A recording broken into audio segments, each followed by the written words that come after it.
Assalamualaikum warahmatullahi wabarakatuh. Pada kesempatan kali ini saya akan sharing terkait dengan materi audit, yaitu audit 2 yaitu pemeriksaan akuntansi 2.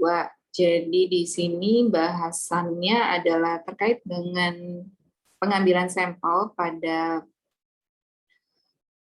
test of control ataupun substantive test of transaction TOC dan STOT. Sebelum kita masuk kepada contoh soal, sebelumnya saya akan merefresh lagi terkait dengan sample selection methods yang ada di objektif 15 strip 3 ini. Buku yang kita gunakan adalah buku dari Ahrens. Ya, baik teman-teman, di sini ada beberapa alternatif untuk mengambil sampel TOC dan STOT. Jadi di sini bisa sample selection methodnya itu yang pertama bisa probabilistik, kemudian yang kedua itu bisa non probabilistik. Untuk probabilistiknya sendiri artinya adalah semua sampel itu memiliki probabilitas yang sama untuk semua item-item yang dipopulasi itu memiliki probability atau kemungkinan yang sama untuk dijadikan sampel, itulah probabilistik. Namun untuk non probabilistik maka kebalikannya ya. Jadi ini banyak unsur subjektivitas pada non probabilistik gitu. Nah, untuk probabilistic sample selection method sendiri, itu contohnya adalah yang pertama, simple random selection. Kemudian yang kedua adalah systematic sample selection. Yang ketiga, probability proportional to size sample selection. Sementara untuk non-probabilistic sample selection methods, itu ada haphazard sample selection dan juga block sample selection. Pada bahasan kali ini, kita akan membahas soal terkait dengan systematic simple selection. Untuk systematic sample selection-nya sendiri di sini, itu ada contoh di bukunya Ahrens yang integrated approach. Oke. Di sini itu disajikan data berupa invoice, sales invoice, karena memang untuk chapter 15 sendiri adalah terkait dengan siklus penjualan dan penerimaan kas. Maka di sini ada number of sales invoice-nya dari 652, 653, 654, seterusnya sampai dengan 3.151. Dan ini sales invoice-nya merupakan pre-number. Sales pre-number. Nah, kemudian untuk systematic selection sample sendiri ini ditentukan judgment berupa desire sampelnya 125 desire sampelnya.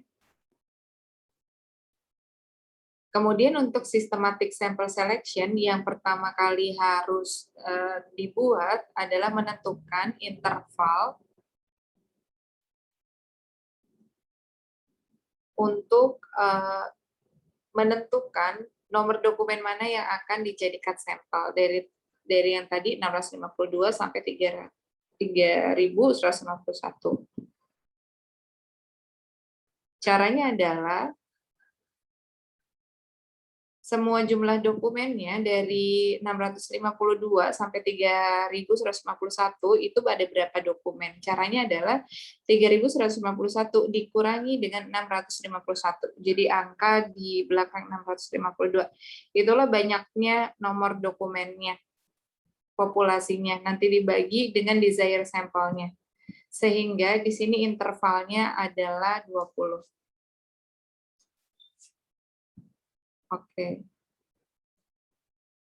Nah, kemudian untuk menentukan sampel yang pertama itu di contoh soal dari 0 sampai 19 itu ternyata terpilih angka 15. Terpilih angka 15 kemudian ditetapkan 15 ini nanti ditambah dulu dengan 652. Di sini jadi di ilustrasinya adalah judgment-nya auditor, 652 ditambah dulu dengan 15, kemudian dapat ya 667. 667 itu merupakan sampel yang pertama. 667 merupakan sampel yang pertama. Nah, nanti seterusnya dari sampel kedua sampai dengan ke 125 itu menggunakan interval 20 yang tadi sudah dicari dari banyaknya populasi dibagi dengan desired sampel, sehingga di sini bisa kita dapatkan 667 ditambah dengan 20 yaitu 687. Ini merupakan nomor sales invoice yang menjadi sampel nomor 2 ditambah lagi 20 dapatnya 707 yang merupakan nomor dokumen atas sampel 3, yang keempat nanti ditambah terus 20 terus 727, 747, 767 menjadi sampel ke-6 dan seterusnya. Teman-teman bisa tambahkan 20 terus ya. 20 terus. Nah, ini kan secara sistematik ya. Secara sistematik dan memang sudah ada rumusnya ya, rumus yang tersistematik juga, jadi sehingga semua populasi memiliki kesempatan yang sama untuk dijadikan sampel sesuai apa? Sesuai dengan approach dari systematic sample selection itu, gitu. Oke. Kemudian kita masuk kepada pembahasan, ini ada pertanyaan di 15-27.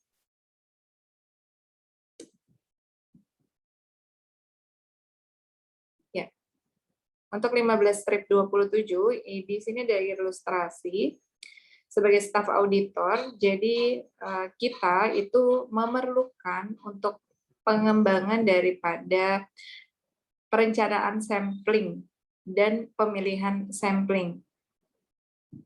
Nah, berikut diberikan skenario-skenario untuk memilih sampling audit. Sampling audit dilakukan dua cara menurut skenario 15-27. Yang pertama menggunakan bantuan Microsoft Excel dengan rumus rand between, jadi random di antara nomor sekian sampai sekian. Gitu. Jadi merandom sendiri nantinya Microsoft Excel-nya. Kemudian yang kedua tetap memakai yang sistematik ya. Ya, alternatifnya bisa pakai systematic sampling, jadi ada poin A dan juga poin B. Oke, nah untuk asumsi-asumsinya di sini ada diasumsikan sampel size-nya itu adalah 75. 75 itu berarti desired sampelnya. Kemudian untuk pre-number sales invoice-nya yang nomor 1 ya, itu dari nomor dokumen 1 hingga sales invoice dengan nomor 8274. Ini berurut ya teman-teman, tercetak berurut pre-number. Kemudian dokumen yang kedua yang akan diuji, pre-number bills of lading dengan angka dokumen yang terkecil 18221 dan yang tingginya 29427, dan ini juga berurut ya teman-teman pre-number. Oke. Saya akan membahas yang 1 dan 2 ya teman-teman. Kita itu dulu ya, pakai skenario A berarti kita akan memecahkan masalah dengan Excel.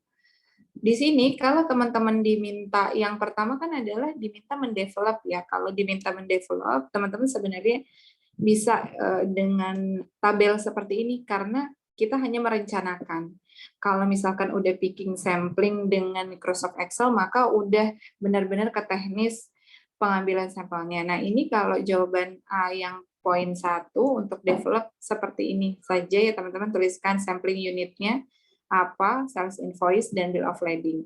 Nah, kemudian numbering sistemnya dari populasinya itu digunakan seperti ilustrasi aja. Sales invoice kan dari 1 sampai dengan 8.274, sementara bill of lading dari 18.221 sampai dengan 29.427.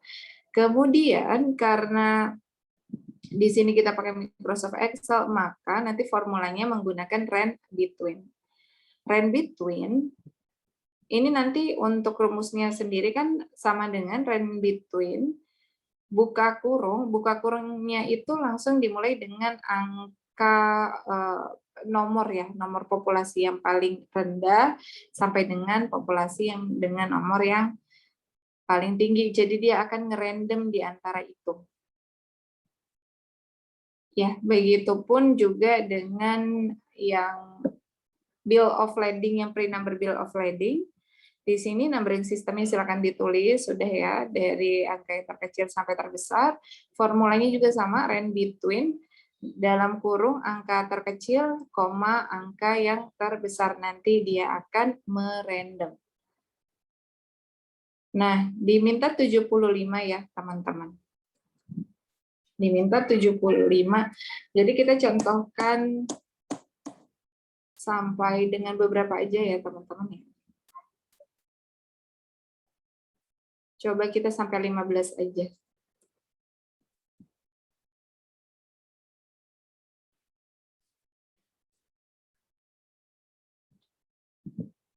Yang akan kita jawab pertama kali adalah sampling untuk pre-number sales invoice ya. Pre-number sales invoice. Oke. Nah, kita kalau udah punya rencana untuk mendevelop sampel kan enak ya. Jadi kita lihat tinggal range between. Ini kalau udah keluar seperti ini, teman-teman, nanti bisa teman-teman klik aja. Kan ini kalau teman-teman klik range, itu kan random, tapi kita maunya randomnya yang di antara, maka range between nanti kursornya klik 2 kali, nanti langsung otomatis kayak gini. Nah, di sini range between dalam kurung bottom sama top. Nah, bottomnya klik 1 untuk sales invoice ya. Topnya kita ketikkan 8274. Dapat 263 yang di random menjadi nomor pertama. Nanti teman-teman bisa teruskan sampai desired sample. Ya, jadi seharusnya di sini tidak lebih atau angkanya tidak lebih dari nomor dokumen 8274 dan pastinya tidak mungkin 0 ya angkanya gitu, karena kita udah merandom between 1 sampai 8274. Nah, kemudian sekarang contoh random sampling untuk pre-number yang bill of lading ya, teman-teman. Desire sampelnya juga sama, 75. Bill of lading.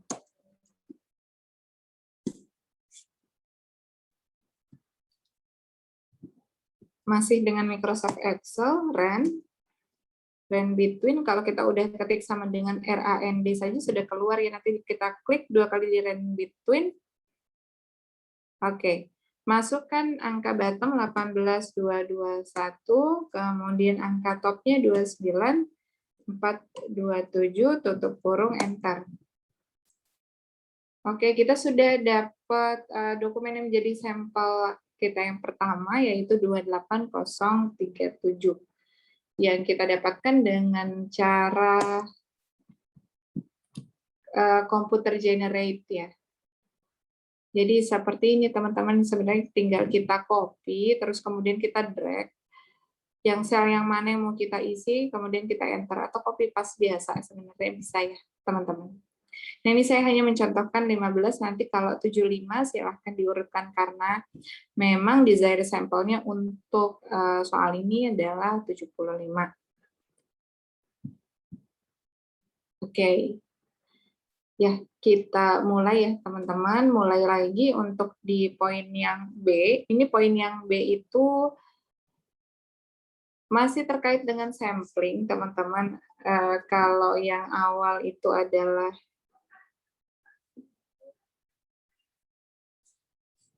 oke.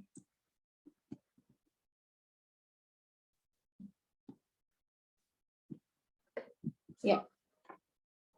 Nah, yang ini itu adalah systematic sampling. Kita pakai sales invoice dulu ya, teman-teman. Di sini kalau untuk desainnya, sebelum picking sampelnya, berarti nanti teman-teman sediakan aja kolom, sampling unitnya apa, intervalnya apa. Nah, intervalnya tadi ya, banyaknya populasi, tahunya dari mana? Kalau untuk sales invoice, berarti dari nomor yang tertinggi sampai sebelum nomor yang terendah. Berarti 0. 8274 dikurangi dengan 0.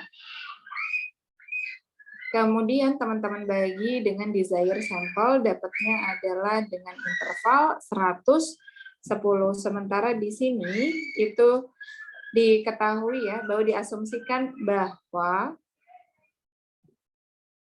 nomor pertama ya,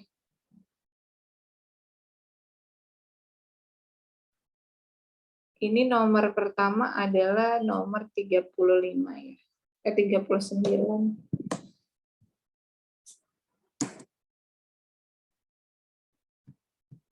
Sampel nomor pertama 39.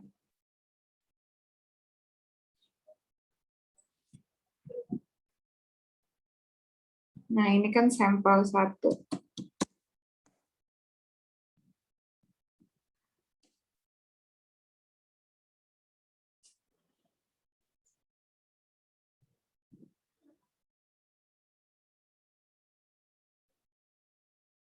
Karena di sini kita asumsikan aja, kita apa, kalau saya baca sih starting point-nya tuh ini gitu. Jadi starting point berarti ini yang menjadi starting-nya di sini. Sesuai dengan soal. Nah, nanti sampel 2, 3 dan seterusnya nanti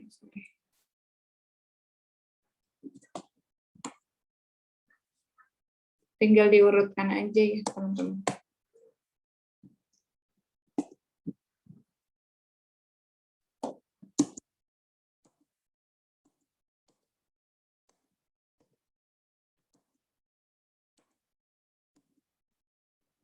Ya. Nih, jadi kita 39 nanti akan kita intervalkan dengan 110. Kalau kebetulan kita pakai Excel, nanti kita klik 39, kemudian kita tambah di 110. Tapi karena kita mau ngejumlahin sampai bawah, di 110-nya atau di sel C30-nya bisa kita klik F4 untuk mengunci ya, jadi didolarkan. Sehingga kalau kita tarik sampai bawah, itu harusnya ngikutin ya, intervalnya sama. Kita contoh secara manual ya teman-teman, 110 ditambah 39. Dapatnya 149 ya teman-teman, 149. Coba kita tambah dengan 110. Dapatnya juga 259 sekian, kita bulati jadi 260. 259 ditambah 110, 32, dapatnya 369,96 atau 370, sama ya sebenarnya. Jadi ini rumus Excel-nya berarti bekerja seperti itu.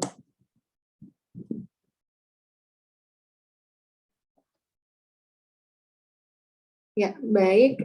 Sekian video terkait dengan systematic sample selection. Semoga membantu rekan-rekan yang sedang memahami terkait dengan materi pengambilan sampel untuk TOC dan juga STOT dengan cara systematic sample selection.